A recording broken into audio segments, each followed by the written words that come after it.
Hey everyone, Tommy with Seattle Boat Company. For model year 2025, Malibu has introduced their all-new Helm display. Now this features a 15-inch widescreen main display, and then they also have their additional 8-inch display. Combined with the new operating system, plus the fast response touchscreens, this gives you a great user experience, but it's also very familiar in how it's laid out. Now let's go take a look and see how everything works. Starting up your Malibu is going to be very similar to previous years. The first thing to do is turn on your battery switch and let everything boot up. Once it's all booted up, you're going to get a little notice screen which pops up on the screen. You can press OK or watch the video that's associated with that. Once you're ready to fire up the engine, press the Start Stop button. This will bring up your engine's start code keypad on the main screen. Enter in your start code and then press the Start Stop button again to fire up the engine. Now keep in mind the boat still does have a physical ignition key. This doesn't need to be in to start the boat, but in case of an emergency situation where maybe your power button's not working or your start code's not working for some reason, you can have that key to fire up the engine. I wouldn't recommend leaving it in the ignition. Maybe find a safe spot in the boat to keep it hidden out of the way so you know it's there, but just not leaving it in the ignition. The port side additional 8-inch display gives you the ability to go into the boat settings at the bottom left, control your music, turn on and off features like the blower, your bilge pump, optional heaters, control your lights, and also bring up your GPS map.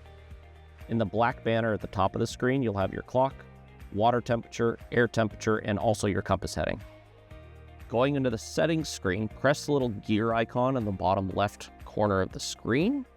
This is where you can go into system settings, configuration, diagnostics, and connection settings. System settings, if you tap on software, you can see the latest operating system the boat's using. Going into backlighting, this is where you can adjust during the daytime and nighttime how bright you want the screens to be. Sensor and manual. Manual means you're going to change when you want it to go between day and nighttime brightness, or you can rely on the sensor, which is behind the main screen, to do that for you. Going into language, you can choose your language. And at the bottom, appearance, this is your accent color for the boat. So do you want the accent color on the screens to be teal, orange, champagne, blue, or navy? Next is configuration. You can go into units at the top here to change it from imperial or metric. Depth alarm, you can set when you want to be alerted when you're at a certain depth. A value of 0 makes it so there's no alarm activated. Temperature offset, if you need to offset the air link temperature to get an accurate reading. Time zone, this is going to be so you can toggle on or off daylight savings time. And then you can also change which time zone you're in, and if you want a 12 or 24-hour clock. Speed and throttle, you can go off of GPS, so there's a little GPS puck on the bow area to receive satellite signal for your speed, or go off a physical paddle wheel that's on the bottom of the boat. And you can offset that paddle wheel calibration to get you an accurate speed if you're in a body of water that has some current. And at the bottom is throttle mode, so standard or sport. Sport just makes the throttle a little bit more responsive, sometimes a little touchy, or you can have it in standard mode, which the boat just kind of defaults to. Boat model and hull ID, this is where you can toggle between the different boat models. This will enable different features and things like that, depending upon your boat model. And you can also enter in your hull ID at the bottom as well. It's important to make sure that your boat model and your tower model match each other. If they don't, you might get some weird nuances with the screens telling you some weird information. Boat options. You can toggle on and off the options that are available in the boat. Again, if you don't have that option, simply by turning on is obviously going to not make it appear. But just know this is where we can go in if you have another option installed. The wiring's in the boat, and you can just simply turn it on right here after your dealer installs it. Same thing for the lighting side of things as well. Power wedge and surf gates. Auto wedge is a nice feature that as the boat slows down, say you're at speed, you've had the wedge out, it'll automatically put it into its lowest drag setting, so it'll allow the boat to come and slow down nice and easy. And then when you speed back up, it'll put the wedge back into your preset position or where it was. Light signal, when this is on, it'll automatically flash when you're doing a surf gate transfer from one side to the other. Same thing with surf tone volume. You can actually have the tone come out of the tower speakers and be able to alert you when that surf gate is transferring from one side to the other. At the very bottom where it says begin and end for service, this is a service mode for the surf gate. So you can begin a calibration or service mode if a technician is needing to work on it, and then press end to retract the gates back in. Start and stop settings. This is where you can go in and disable your start code or change your start code. So it's going to prompt you and just follow the prompts to either change that. And then at the bottom, radio configuration. Which region are you in if you want to listen to the radio? Another menu on the settings screen is diagnostics. Tapping on the engine diagnostics, you can see current engine information, and this is also where you can see engine hours. Engine alarms, you can see inactive or active engine alarms right here. System diagnostics, this is where you're going to be able to see information about boat sensors and GPS signal. System alarms, if there's any active system alarms, they'll be displayed right here. Debug assist is really going to only be used for your Malibu technician if they're working on the boat. Power modules. This is a submenu where you can see the inputs and outputs for each module. If there were to be an overcurrent situation, you can go into the module and you can actually reset it. RGB module. So this is for the color changing interior lights. This is to view the system hardware and status information. And then lastly, GPS status. This is going to bring up the GPS strength. The last menu in the settings screen is connection settings. This is where you can access Bluetooth connections and also set up a Wi-Fi connection as well. To get the music going on the boat, press the note icon here on the left side of the screen. That's going to bring up all the sources of music you can listen to. Once you selected a source of music, press the power button here at the bottom. To adjust the volume, you can press the plus or minus button right here. You can also use the knob at the sport rotary area on the right side of the helm. Rotating that right or left will either increase or decrease the volume. Pushing the knob in will mute the music. And you can do the same thing with this little speaker icon above the plus right here. Pressing that will also mute the music as well. On the bottom of the screen, you have these vertical lines right here. This will bring up all of your equalizer settings that are preset. You can select acoustic, classic, dance, electronic, flat, hip hop, and rock. At the bottom right of the screen, pressing this brings up your mixer menu. You have interior bow and tower volumes like we did with the little arrow that you can access quickly at any time. But this mixer menu brings up the addition of auto volume, subwoofer, and your balance as well. Auto volume is really nice because as you speed up or slow down, it will automatically increase or decrease the volume for the music. Now on the top right of the screen, this little outline of a phone, pressing that will get you into the Bluetooth connection menu that we saw on the settings screen. You'll be able to quickly either pair a new device or select a device you actually want to have the music be playing from. To get into the menu to turn on and off your lights, click the little bulb icon. You can turn on your nav lights right here.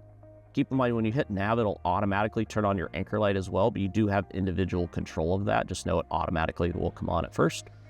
You can turn on your interior lights, your storage lights, overhead light, underwater light, and also your color changing RGB lights as well. You can choose if you want it to be a scene or just have solid colors appear for it. You can select interior tower or bow zone for that as well, your color and brightness. Now in scene, you have these different scenes where it's bright tones, medium tones, dark tones, and different secondaries or shades of blue. Speed will change how quickly it cycles through all these different scenes or colors. Same with brightness. If you want it to pulse between each different item, if you want it to jump between each different item, and you can also sync it up to the music as well. Pressing the little setting for the RGB, you can choose how it's synced to the music. Either it's mixed up a little bit or it goes to the base of the music when it's changing all of its colors. Tapping on the Android icon right here. Now the operating system for the boat is Android based. You can go and you can download various apps such as Spotify if you want to play your music from that. And one of the cool features for the new Helm for 2025 is this navigation tab. Pressing on the top left icon right here will bring up your map. You can zoom in or out with the plus or minus. You can recenter yourself if you're off center. It'll have your GPS position, your heading, and also your elevation as well. Just keep in mind this will take a little bit to boot up for the very first time, but it's a great new feature for 2025. The main 15-inch widescreen display has the ability to have multiple displays up at one time. Looking at the general layout, try and divide the screen up into thirds, where the left third has your tachometer, general information, speedometer, things like that, and the right 2/3 can have up to 2 displays up at the same time. Now the left third of the screen is going to have your speedometer and tachometer displayed, also your fuel level, battery voltage, oil pressure, and coolant temperature as well. Pressing the cruise control icon will bring up your cruise control. You can change the set speed with the up and down arrow right here. You can also change the set speed by pressing up or down on the sport rotary knob.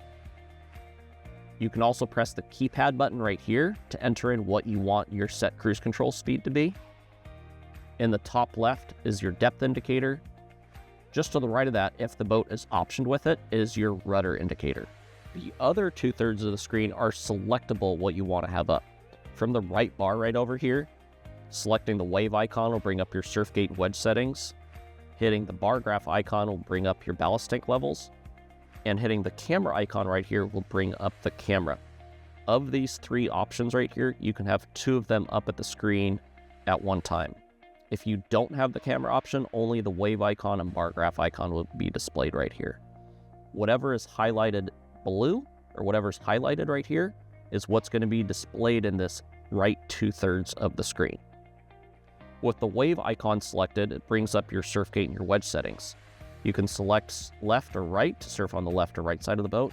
Pressing center, if the surf gate is out, it'll mean that the surf gate is going to come back to center, or if you have it on center to begin with, it means the surf gate's not going to go out. You also have your wedge settings here at the bottom. The wedge in the stow position, if you select lift 1, 2, 3, 4, or 5, it won't come out of the stow position until the boat is registering some sort of speed, at least 1 mile per hour. And it will also not go back up into the stow position until the boat registers at least 1 mile an hour as well. Now, lift mode, this creates lift on the back of the boat to help get the boat up on plane, say for wakeboarding speeds. Position number 1 is the least aggressive, or the least amount of simulated boat weight, and then goes up from there, with 5 being the most aggressive or most simulated weight provided by the wedge. Pressing the bar graph icon right here will bring up your ballast tank view. Now, both the wave icon and bar graph icon are highlighted right now, so that means those are the displays that are up on the right 2/3 of the screen. So you have your surf gate and wedge position, as well as your ballast tank view right now. Pressing on that wave icon gets rid of that menu, and now we just have the ballast tank view up. You can select each tank individually, deselect a tank. You can tell the pumps for those tanks you've selected to stop, drain, or fill. If you haven't selected any of the tanks, it'll just basically meaning, hey, I'm going to do this to all the tanks at once. So you could fill or drain it to 75%, 50%, or 25% as well if you want to just have a preset percentage for that tank. This is your transfer button, so you can transfer weight from side to side as well if available. You will just need to have room in the tank that you're transferring to in order for it to actually, for that water to be able to move over to that side. Now, not only on the rear tanks is the percentage reading the hard tank ballast that's in the boat, but if you have the plug and play bags, it'll also be reading the percentage of those bags. So if you see 100% here on the rear, that means both the hard tank and the bags are full. The other option is your camera right here. Clicking that will bring up your camera icon. At the top right here, you can record or take a photo. If the boat had the bow camera off the front, you could press the little circle button and then it would move to the front camera off the front. Also know that if you put the boat in the reverse with the camera option, the rear camera will automatically come on as well. Now, above what you can select to be displayed in the right 2/3 of the screen is this person icon.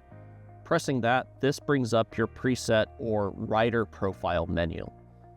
You'll first be able to see what Malibu has right here. So these are all the presets from Malibu.